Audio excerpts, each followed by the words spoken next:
大家好，又返嚟今集嘅假日替更行程記錄。開機呢個地方同平時有啲唔同，因為一開工經過厚德街市嘅時候已經接咗一個街客。呢個行程同上幾集都係一樣去惠康新鮮食品中心。相信呢一個客人未必認得我，但係我就認得佢，因為佢一上車又係問你識唔識得去。所以頭先做完個客喺將軍澳工業村先開到機。今日4月6日係星期日，同上一集4月4日只係差咗一日，但係今日就係清明節假期連週末嘅最後一日。聽到啲行家講星期六都已經係好靜，所以今日其實都預咗生意難做。見到我喺康城入面兜嚟兜去都冇地方落腳，因為啲的士站都有車喺度等緊。而家呢啲3、4日嘅假期，好多本地人都會去旅行，一係就返咗去大陸玩，所以長假期比起平時嘅星期日難做好多。喺康城同駿盈都兜咗1、2次，但係都接唔到客，呢個情況都比較少見。以往等一陣都會接到客，開咗工都差唔多1個鐘，都只係做到1支旗，唔知會唔會突破新低點。而家試下揸過去將軍澳揾客，走去睇下其他的士站，會唔會冇咁多車有機會可以排隊。睇今日嘅情況都唔太樂觀，嚟到尚德的士站都排滿晒車。而家過去富康花園對出嘅非正式的士站，呢度有4架車喺度，跟住而家直去過去唐明苑的士站睇睇。呢個的士站又係有4架的士喺度等緊，因為站入面都有其他的士泊咗喺度，所以都唔可以排喺站入面。呢邊情況有啲麻煩，全部的士站都有好多車喺度排緊。過返嚟尚德邨再望一望，但係啲的士好似已經圍緊圈，考慮緊會唔會出九龍易啲揾到客，不如再試埋彩明苑。於是揸過嚟景嶺路呢邊，轉咗入去彩明苑個的士站。呢個的士站有3架車等緊，見對面建明村個非正式的士站冇車，所以掉頭嚟呢個位等客。呢邊冇車可以做大佬，等咗一陣間，我後面都排滿晒的士，喺呢度等咗12、13分鐘，終於有客拉門上車，以為可以出去九龍，點知呢個客只係去寶盈花園。過咗燈位一直去嚟到寶邑路，嚟到唐俊街路口靠右，轉右就嚟到寶盈花園落客，搞咗成個鐘先做完第2支旗。呢個時候喺飛的搶到支柯打，轉入至善街好快就嚟到雍明苑，調翻個頭喺度等一等個客，喺度等咗個客4分鐘先嚟到上車。呢度唔可以轉右入至善街，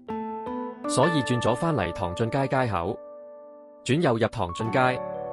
嚟到燈位靠住右線，轉右入去寶邑路，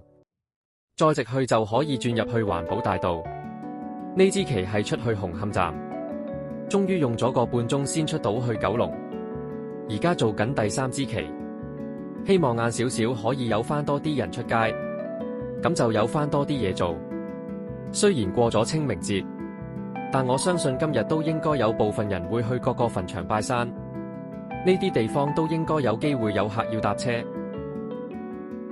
今次就要用啟德隧道東九龍走廊去到康莊道轉上去紅磡站平台，因為今日應該唔太多客。一陣落咗呢個客之後，所有長短途嘅期都一律唔會錯過。希望營業額做到合格就可以，靠咗就可以轉入去康莊道，然後再靠住左邊上去紅磡站平台，靠右過嚟呢邊落客。落咗呢個客之後，突然想去一去都會海逸酒店睇下有冇客，兜咗個圈上嚟酒店門口睇睇，前面有1架的士等緊，碰下運氣睇下要唔要等好耐。酒店呢度都有自己嘅穿梭巴士去市區嘅地方，睇住前面架車又冇客，後面又嚟咗幾部的士，最後等咗差唔多20分鐘喺飛的搶到將柯打。而家揸過去文泰街接個客，雖然呢支唔係長途旗，但係好過喺度唔知等到幾時。我仲要只係排第2，所以接咗嚟做先，轉右入紅磡南道，跟住轉左入紅磡道，轉咗就嚟到文泰街。喺呢個位等一等個客。今日真係長短期都要做，尤其係呢段朝早比較靜嘅時間。喺文泰街接咗客上車，呢支旗係去九龍維景酒店，靠咗嚟到佛光街街口，轉咗入佛光街天橋，沿住佛光街一直去到窩打老道就可以去到維景酒店。呢幾個燈位都好似幾順，希望今日我都可以慢慢做返順。由佛光街一路行嚟到培正道，轉右入窩打老道，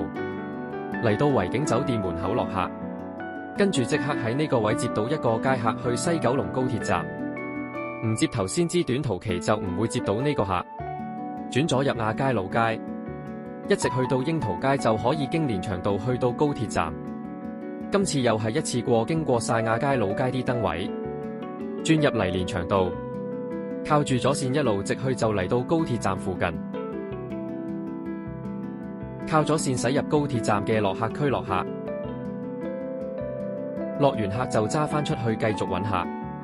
喺高鐵站呢頭我比較鍾意上去九龍站上蓋，因為上面有住宅同埋有酒店，比較大啲機會揾到客。嚟到佐敦道轉咗上橋，見到圓方的士站都有的士排緊，所以行前啲嚟到呢間 W 酒店排下隊。我都好少喺呢間酒店等客，因為呢間酒店好多時都有好多車排隊。但係今日呢度得一架車喺前面，喺度等下睇下快唔快有客。等咗5-6分鐘，見到前面有客走過嚟，佢問咗前面架車之後就過咗嚟，我就冇等佢問就開咗門俾佢上車。相信前車嫌佢太短，所以就唔接佢。果然呢支旗係去3個公廁。今日咁靜嘅環境有期就做，都唔知等到幾時酒店先有客出嚟。沿住柯士甸道嚟到柯士甸路轉右，直去嚟到3個公廁落客。一落客又有街客上車。呢支旗去紅磡站，今日第2次去呢個位置，轉出嚟漆咸道南，跟住轉右入暢運道上橋，然後又揸返嚟呢個位置落客。落完客就要過去新 K11 商場，因為頭先已經喺滴滴撳咗支旗過海，轉咗返嚟漆咸道南，沿住呢條路一直去到尾就去到 K11 商場。喺九龍呢邊啲客其實都唔係太多，而家有機會過海睇下港島區會唔會多啲客。嚟到 K11 下面嘅等候區等一等個客，同時喺程式入面發咗信息俾客人到咗上車位置，喺呢度等咗一段時間。最後過咗2-3分鐘接到個客上車。呢支旗係去港怡醫院，算係一支中距離嘅旗。對於早更嚟講，黃竹坑或者香港仔都係幾多客嘅地方。喺梳士巴利道揸過黎康莊道，喺呢個位掉頭去返入紅隧嘅方向，過咗海之後經香港仔隧道入黃竹坑，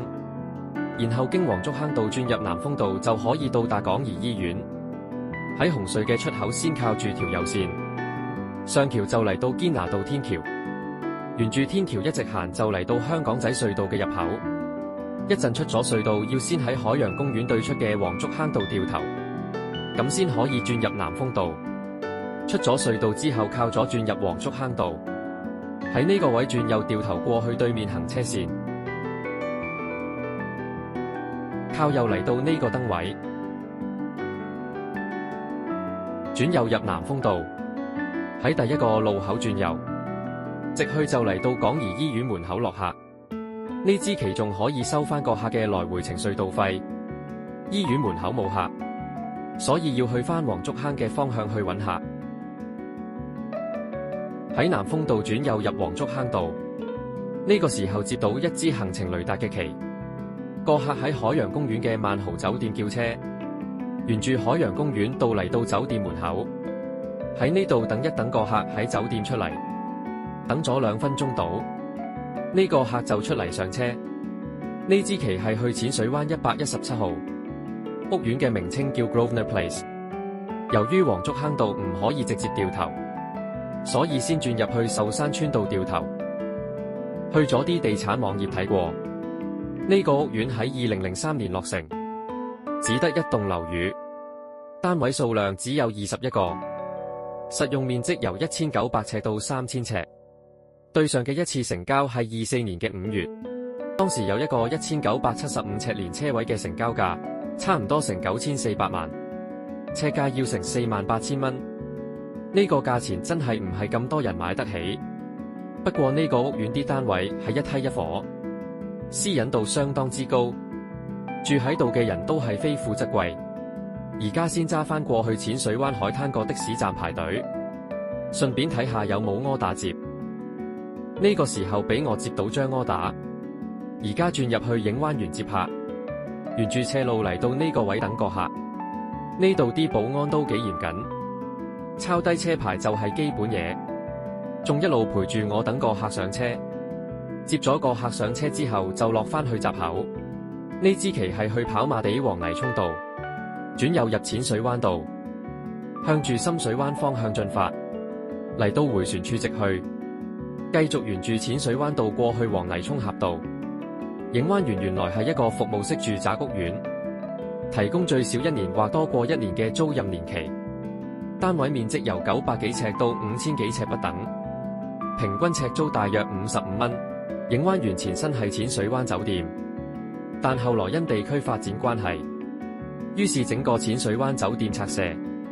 不過於1982年酒店拆卸時候，露台長廊幸得被保存落嚟，成為咗影灣園商場入面打卡景點。嚟到黃泥涌道，跟住嚟到電車總站隔離嘅非正式的士站落客，跟住又繼續去揾客，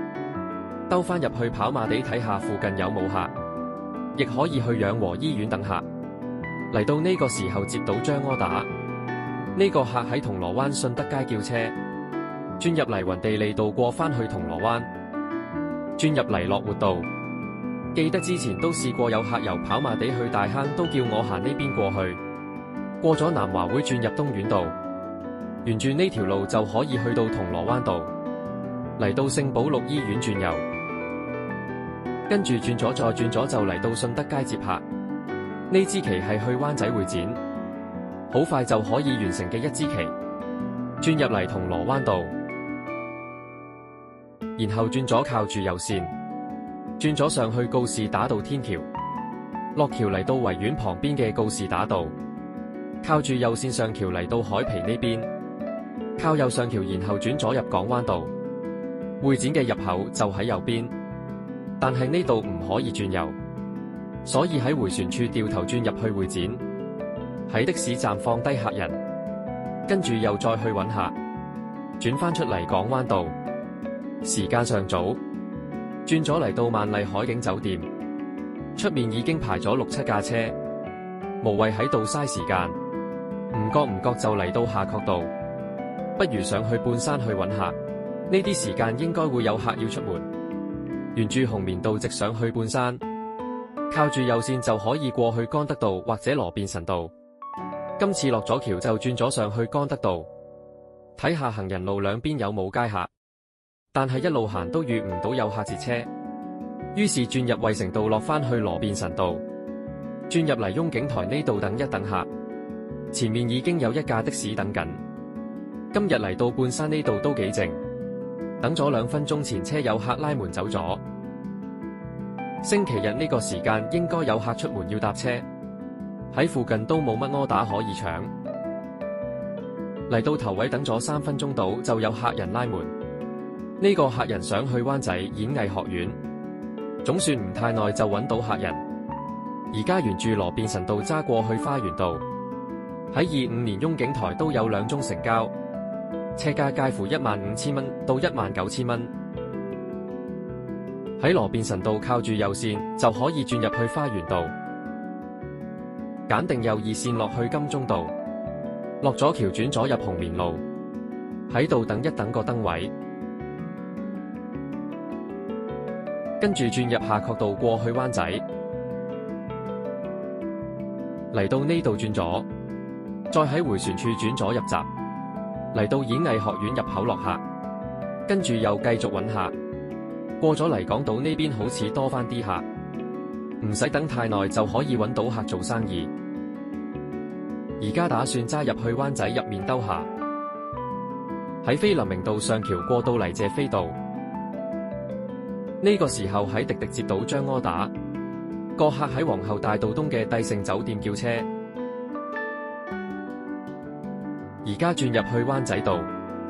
沿住呢條街一直去就會去到摩利臣山道，轉右就嚟到摩利臣山道，靠右線嚟到燈位，過咗呢盞燈去到前面轉右，跟住轉右去到酒店接客，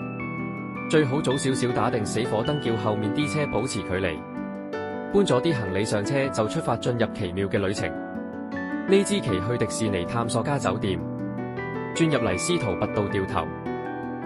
咁就可以揸去堅拿道天橋出發去告士打道。今次接翻一支比較長嘅旗，增加翻個營業額，難得俾我搶到呢支旗去遠少少嘅地方。呢一台係內地嘅遊客，退咗灣仔嘅房間，然後搭的士去迪士尼酒店攞房，嚟到中環干諾道中靠住右線，揀定往九龍西嘅行車線去西隧，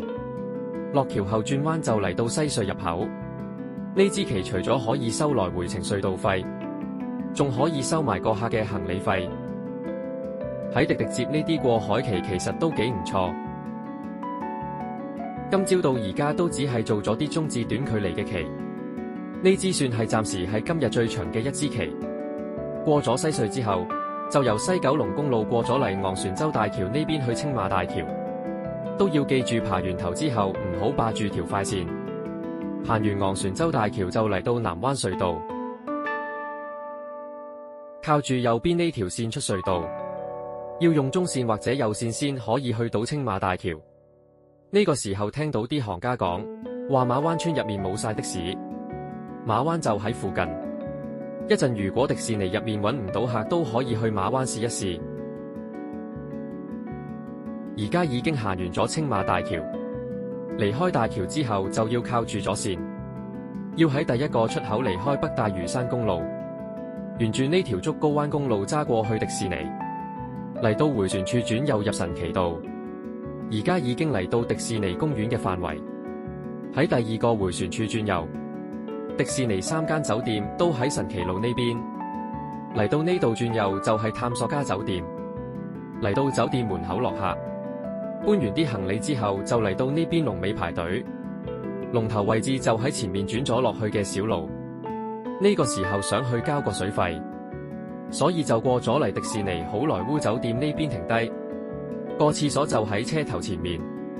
去完廁所見呢邊冇乜動靜，都係馬上走人。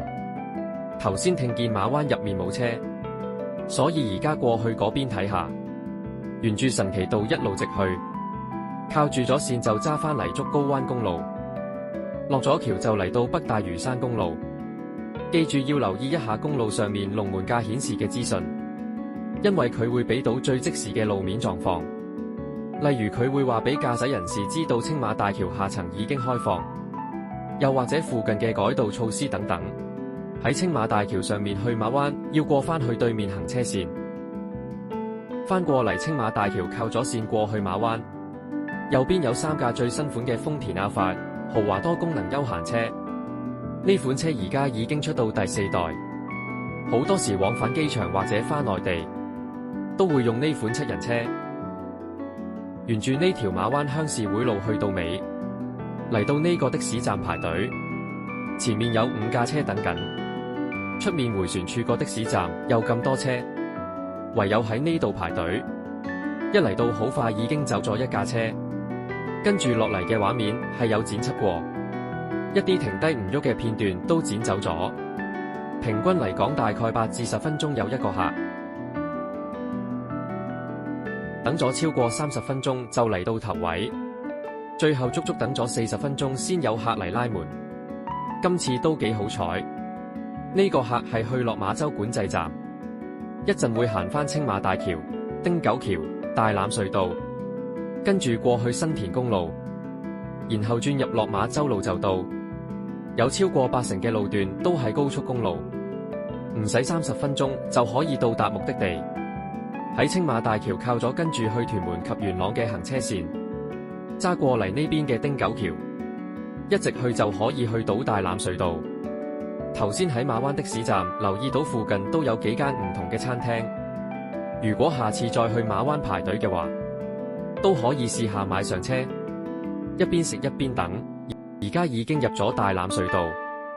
呢條隧道會喺今年嘅5月31號就會交翻俾政府，到時所有車輛嘅收費都會下調。以的士嚟講，收費會由而家嘅58蚊下調至28蚊。私家車會加入繁忙時段收費，喺平日上下午嘅繁忙時間收費為45蚊，一般時段收30蚊，其餘非繁忙時間同埋公眾假期收18蚊。易通行亦將會喺大欖隧道實施。以今日嚟講，呢一支旗係最長嘅一支，比起頭先去迪士尼仲要遠啲。成條路線全長差唔多27公里，嚟到新田古洞實施呢個出口離開新田公路，跟住轉左入落馬洲路，沿住呢條路揸入去就可以去到落馬洲口岸管制區。嚟到呢度見到東鐵嘅天橋，再行前少少就嚟到邊境禁區，最後轉入嚟落馬洲口岸落客。呢度有個小插曲，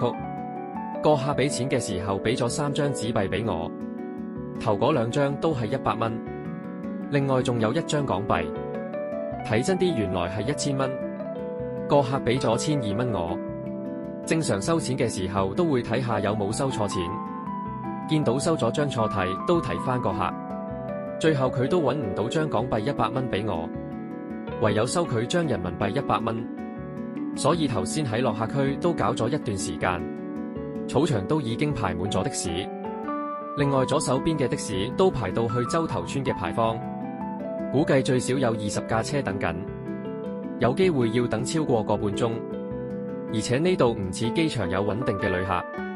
所以都係出返去上水去揾客，沿住粉嶺公路嚟到上水出口，跟住再轉右就嚟到上水火車站。呢度都有7架車喺的士站等緊，唯有再去過另一個位揾客。而家喺附近周圍睇下，突然間醒起上2集嘅經驗，於是喺呢度掉頭揸過去上次去過嘅地方。如果有睇過我之前都估到我而家去邊，但今次我係冇接到柯打揸過去，純粹係想去試下碰下運氣。轉入嚟馬適路，而家向住粉嶺方向揸過去，但係揸過去之前想兜下附近嘅地方，因為呢頭附近都有唔少嘅屋苑，左邊有綠油軒、御庭軒，右邊亦都有帝庭軒，但係都遇唔到街客。而家就揸過去上次去過嘅屋村，沿住沙頭角公路一直去，嚟到呢個迴旋處轉右，就嚟到皇后山。呢個時候真係派咗張單俾我，於是揸過去個客嘅上車位置，喺呢個位接到客人。呢支係預定價錢嘅柯打，目的地係去元朗安樂路，帶我由大東北去大西北。皇后山村入面都有一個市區的士站，頭先都有1架的士喺度等緊。喺沙頭角公路一直揸過去粉嶺馬會道，龍躍頭附近做緊道路工程，呢度興建緊地下通道同埋行人天橋，連接住興建中嘅粉嶺繞道。沿住馬會道一直去，靠住左線嚟到馬適路呢個街口，轉左入掃管埔路，嚟到迴旋處轉右落去粉嶺公路。而家又返嚟粉嶺公路，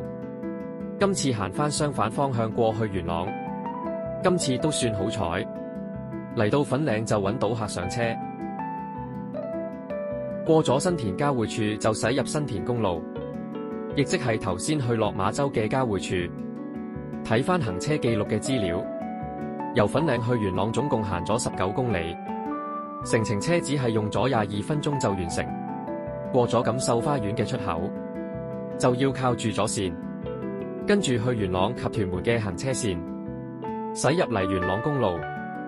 然後繼續靠左線嚟到博愛交匯處。呢度已經喺今年2月9號加裝咗交通燈，目的係希望令車輛更有秩序進出迴旋處。嚟到青山公路，個客叫我唔好上橋，喺左邊直去元朗安樂路，過咗燈位嚟到水車管理呢度落客。呢一程收到嘅車費都只係等於正價嘅85折，不過總好過吉車出返去市區。嚟到大西北呢一區，睇下有冇客可以帶我離開出去市區，試下兜入去元朗市中心入面睇下有冇客。喺元朗千色店呢度轉入去教育路，喺教育路呢邊可以轉入去西青街，經西裕街轉咗就嚟到西青街。呢度兩邊都有好多食肆，街邊亦都停咗好多車，不過過咗呢條街都遇唔到街客，所以又經翻西裕街翻嚟教育路。前面教育路都好繁忙，想轉出去都要花一啲時間，又要睇住另一邊方向嘅車。呢個時候都冇乜目標咁喺度周圍兜，跟住揸揸下就出返嚟元朗大馬路。喺呢度都留意下路邊有冇人截車，不過嚟到元朗廣場都冇客。不過呢個時候又接到一張預定價錢嘅柯打，見到有單梗係照做。喺呢頭叫車嘅一係揾唔到綠的，一係就想出去九龍。而家揸緊去個客叫車嘅地方，距離都要成8分鐘先去到。首先沿住青山公路揸過黎平山段，跟住繼續直行揸過去洪水橋嘅方向。不過呢頭都比較少泥，唯有跟住個導航嘅路線揸過去。嚟到洪水橋段嘅燈位靠右線，再轉咗入洪水橋田心路。呢度有個新私人屋苑叫匯都，轉咗就嚟到紅安里。但係呢個時候個客打嚟話佢喺投注站嗰邊，所以轉翻出嚟紅堤路。喺呢度見到個客，呢支旗帶我出翻去荃灣，經紅柏路轉過嚟洪水橋大街，然後轉咗就可以翻嚟青山公路洪水橋段，掉頭去翻相反方向嘅青山公路。呢邊嘅方向係去屯門嘅路線。今次呢支旗嘅距離有成25公里。呢條天橋就係港深西部公路，過咗妙法寺對出就要靠右線，上橋就可以揸過嚟屯門公路。呢台客係去荃灣華人永遠墳場拜山，一陣行完屯門公路，跟住駛入荃灣路，去到德士古道過去荃灣華人永遠墳場。比起今朝嘅客量，好似去完迪士尼之後生意都唔錯，連續接咗幾支比較長嘅柯打。大東北同大西北都去完，而家出返去荃灣之後，睇下會唔會繼續接到啲靚嘅柯打。不過今日係清明節假期後嘅日子，應該仲會有人好似呢台客咁去拜山。一陣可以試下喺墳場嘅的士站等一等，睇下會唔會有客過嚟拉門。而家已經嚟到深井附近，靠住右邊沿住屯門公路直去。左邊上橋係去汀九橋過去3號幹線或者去機場，過咗汀九橋之後差唔多返到嚟荃灣，右邊就見到灣景花園，行定右邊2條線，上橋嚟到荃灣路，過咗第一個出口靠左線，去到第2個出口轉落去德士古道迴旋處，轉咗入德士古道，永德街又封咗唔俾轉入，所以嚟到永順街轉咗。沿住永順街一直揸過去墳場入口。今日墳場都有封路措施，車輛唔可以轉入去墳場入面，只有的士或者小巴先至可以過嚟呢邊落客。跟住揸前少少去的士站排隊，前面有2架的士等緊，過咗1分鐘就有客拉門，再等多6-7分鐘有客嚟拉門。今次呢台客上咗前面同我架車，個客話去新都會。咁就跟住前面架的士行，轉入去葵樂街，再轉返入去葵喜街，喺燈位轉右入葵福路，嚟到興芳路呢個燈位等一等，過咗呢個街口直去，前面架車呢度竟然唔轉咗，個客話照跟住前車，但係前面架車又轉返入嚟葵芳地鐵站，佢喺呢度先轉去新都會廣場。我同個客講行遠咗，不過個客話冇所謂，落咗客之後，又繼續去揾客，過嚟另一邊嘅興芳路呢邊等一等客。頭先見新都會正門咁塞車，費事喺嗰度塞死，喺呢度等咗幾分鐘。呢個時候喺行程雷達接咗支柯打，個客叫車喺永立街上車，本來要轉入永基路，但今日封咗入唔到，所以掉頭轉入永建路，跟住再轉入永基路，咁就可以轉入嚟永立街。喺呢度停低等一等個客。呢支旗係去荃灣廣場，喺葵喜街轉返入嚟永建路，轉右入永基路，沿住呢條路直去就嚟到葵福路，轉入葵福路向荃灣方向進發，嚟到德士古道街口直去駛入楊屋道。雀悅亭對出個的士站都有5架的士排緊隊，跟住繼續喺楊屋道直去，左邊係全新天地2期，右邊係第1期，再直去就嚟到大河道街口。過咗呢個街口嚟到海盛路，右邊就係荃灣廣場，喺對面馬路落客。祈福新村呢度都已經有的士排緊隊，所以都係去過另一個位置揾客，轉返出嚟大涌道，打算揸過去麗城花園嗰邊。呢個時候喺滴滴搶到張柯打，而家要揸過去荃錦交匯處過去悅來酒店。頭先接到嘅柯打俾個客取消咗，咁唯有再去揾過另一個客，喺荃錦交匯處轉入去惠荃路。喺呢個時候又喺滴滴搶到張柯打，而家要揸去葵涌公眾殮房接個客，直去嚟到關門口街，跟住轉左入沙咀道，去到街尾靠住右線，轉右入德士古道，前面呢架銀色私家車強行切線，轉右入永基路，沿住永基路一直去到街尾，轉右入葵喜街，跟住掉頭就嚟到葵涌公眾殮房。呢支旗係去沙田嘅中文大學，由荃灣入去沙田最快可以用城門隧道，沿住頭先過嚟嘅路線過返去德士古道。今日第3次行呢段路，沿住葵福路揸過嚟德士古道，轉右嚟到德士古道，然後直去就可以揸過去荃錦交匯處，過咗燈位直去上橋就係德士古道北。揸前少少就嚟到荃錦交匯處，轉入嚟象鼻山路，跟住一直上斜揸去城門隧道。一陣出咗城門隧道就揸過去大埔公路沙田段，然後去到沙田馬場對出轉入去大埔公路馬料水段，然後就可以去到中文大學。呢支旗由葵涌去到馬料水都有成16公里，算係一支中長距離嘅行程。出咗隧道就沿住城門隧道公路揸落去沙田，落咗橋就嚟到沙田站對出，亦即係大埔公路沙田段。揀定中線或者右線往大埔及粉嶺嘅行車線，嚟到馬場附近要靠住左線，轉入嚟大埔公路馬料水段，喺迴旋處繼續直去就可以。第2個迴旋處亦都係直去，最後就嚟到中文大學嘅入口，轉右嚟到入閘嘅地方。左邊呢度係李兆基樓，沿住中央路轉入嚟士林路落客，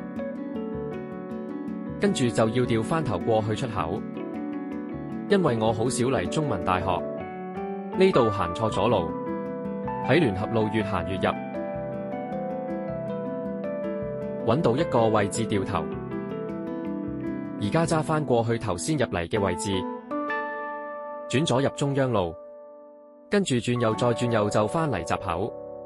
呢個時候想揸過去樟樹灘嗰邊落去白石角，所以轉右入大埔公路，向住大埔方向揸過去。呢度都唔會有機會遇到街客。過咗油站就可以轉入去邱景里，喺呢度附近有新翠山莊同埋綠茵山莊比較大嘅私人屋苑。落到嚟運動場呢度，隔離有新起好嘅大學山同迪谷山，都係啱啱落成入伙嘅屋苑。轉咗經呢條天橋過返嚟白石角，天富海灣出面都有的士等緊。轉入嚟創新路，試下過去附近其他屋苑。沿住創新路一路行都遇唔到街客，所以轉入嚟科學園入面試下。揸過嚟科學園嘅的士站，前面都有一架車，感覺呢度都唔似有客，所以再轉去另一個位揾客。沿住科學園路直去，打算揸去大學站同埋隔離嘅海悅酒店望下，靠右轉過嚟澤祥街。嚟到大學站出面嘅的士站都係排滿晒的士，跟住揸上嚟海悅酒店又有3架的士喺門口，所以都即刻走人。白石角呢一帶都好似幾靜，打算揸過去馬鞍山嗰邊，所以而家喺澤祥街轉落嚟迴旋處，然後上橋過去馬鞍山，靠咗線落橋就過到嚟大水坑呢邊，喺呢度打算去欣安邨。嚟到迴旋處轉右就過到嚟欣安邨，兜一兜個圈嚟到的士站都有3架車喺度，唯有再揸過去馬鞍山其他地方。嚟到呢度轉咗過去聽濤雅苑同觀瀾雅軒，不過都有啲的士停咗喺屋苑前面。喺呢個時候好彩俾我喺飛的搶到張柯打，呢個客喺返頭先去過嘅沙田海悅酒店，過返嚟大老山隧道公路，靠住咗線揸過去大學火車站，喺前面呢度轉上去酒店門口等一等個客人。因為我報嘅時間預多咗，所以等咗個客一陣先出嚟上車。呢台客人有2站，第一站先去香港大學，跟住第2站再去置富花園。本來唔想過海，因為都驚揾唔到單過返嚟九龍，但係呢頭都揾唔到客，所以都要接呢支旗嚟做，起碼個距離都夠長，就算我吉車過返海都唔怕。呢支旗嘅路線會行尖山隧道出九龍，跟住再過去西隧過海，然後轉入西營盤，經薄扶林道去到香港大學。其實尖山隧道只係其中一段嘅隧道，出九龍方向先經過大圍隧道，第2段嘅隧道係沙田嶺隧道，過咗以前收費廣場先嚟到第3段嘅尖山隧道，過咗最後呢一段先出到去九龍。出咗隧道就跟住往香港西嘅路牌落橋，只要揀定左邊2條線就可以轉入嚟連翔道，喺連翔道靠右線繼續直去，嚟到大角咀奧運站附近靠住右線，跟住往香港西嘅行車線就可以進入西隧。一陣過咗海我哋要往西營盤嘅出口駛出，所以出隧道嘅時候就沿住中線行就可以。去到第1個出口喺左邊駛出，跟住轉右再轉右入干諾道西，然後轉左入西邊街，喺第1街呢度轉右就可以避開薄扶林道嘅燈位。前面啲的士都識得呢個操作，沿住薄扶林道直去就差唔多到香港大學。嚟到香港大學站嘅出口落客，然之後再去第2站嘅置富花園。香港大學呢個位其實都順路，完全唔需要兜其他路就去咗第1站。而家繼續沿住薄扶林道直去，嚟到瑪麗醫院靠住右邊2條線直去。當見到右邊嘅伯大尼博物館，就要靠左轉入去置富道。個客話嚟到呢個位落車，完成咗呢一支幾長嘅旗，最後用咗差唔多30分鐘先完成。跟住又繼續揾客，過咗嚟薄扶林就不如去埋數碼港，呢度過去都唔使好耐。喺呢個燈位靠右，轉右入嚟域多利道，跟住一直去到前面燈位轉左，再轉右入嚟貝沙灣呢度排隊。貝沙灣4、5、6期都喺呢邊，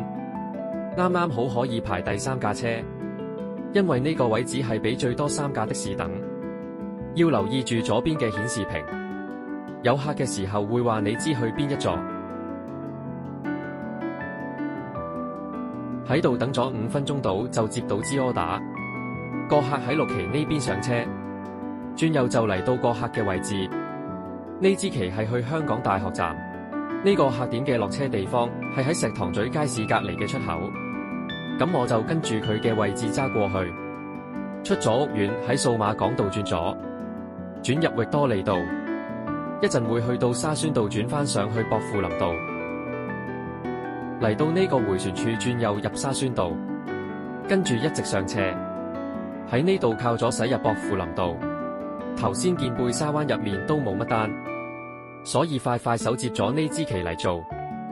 過咗蒲飛路嘅路口再直去，跟住導航嘅指示過去皇后大道西。個客呢個時候話佢去香港大學站，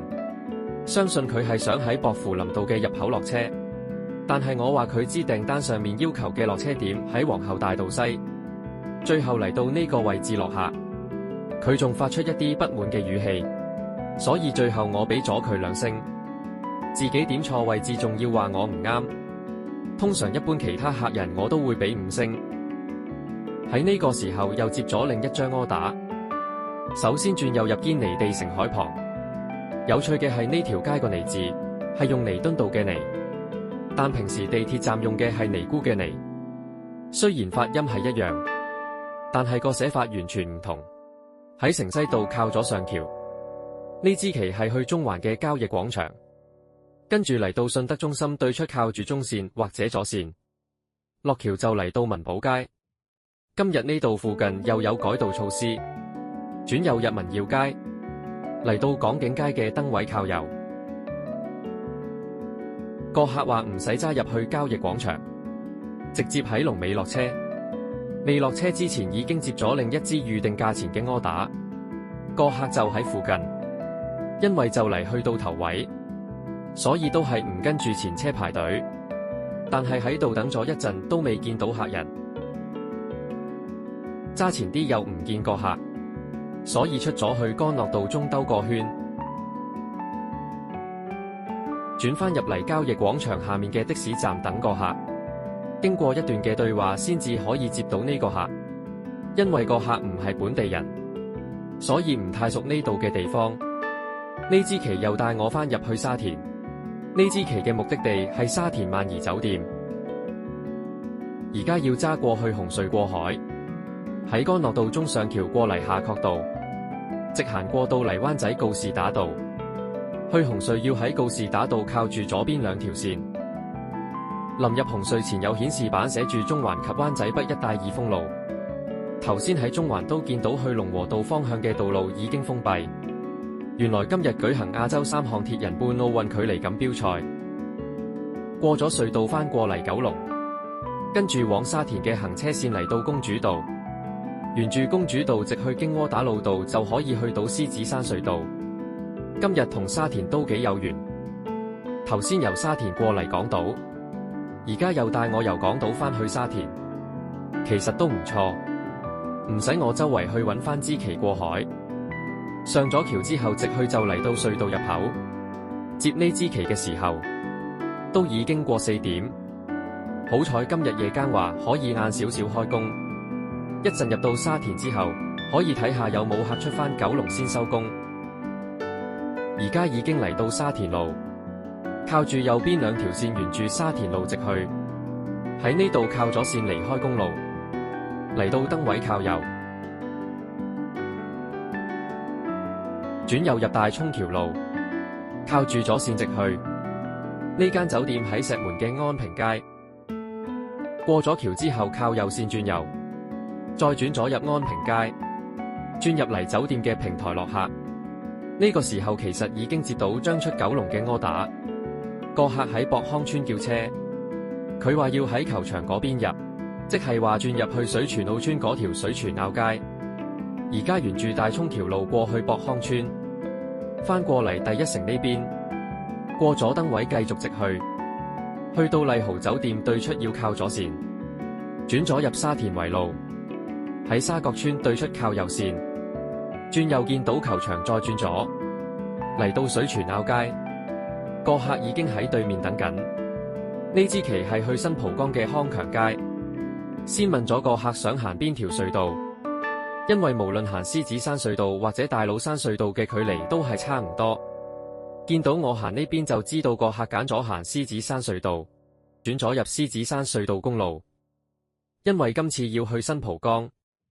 出咗隧道要轉左落去黃大仙，但今次由於左線比較多車，最後都係用咗右線入隧道。如果唔熟路，最好用左線會比較好。出隧道要先打定燈靠左線，因為左邊落龍翔道嘅出口好快就到，嚟到黃大仙就靠住左線，轉咗過到泥蒲崗村道，然後直去駛入彩虹道。閣下嘅落車位置喺陳南昌夫人小學嘅康強街，要先轉入去宜鄰街先去到目的地，喺彩虹道轉入寧遠街，再轉入崇明街，喺呢度轉入去宜鄰街就嚟到康強街落客。呢支旗係今日嘅最後一支旗，而家要揸去入氣交更。今日一開頭其實唔係太順，始終長假期最後嘅一日，朝早都冇乜人喺街度，跟住過咗海就開始好返啲，可能多咗人出街要搭車，去到馬灣又有手仔去落馬洲，然後又有客帶返我出九龍，所以都算係幾好運嘅一日。今集嘅假日替更行程記錄嚟到呢度，我哋下集再見。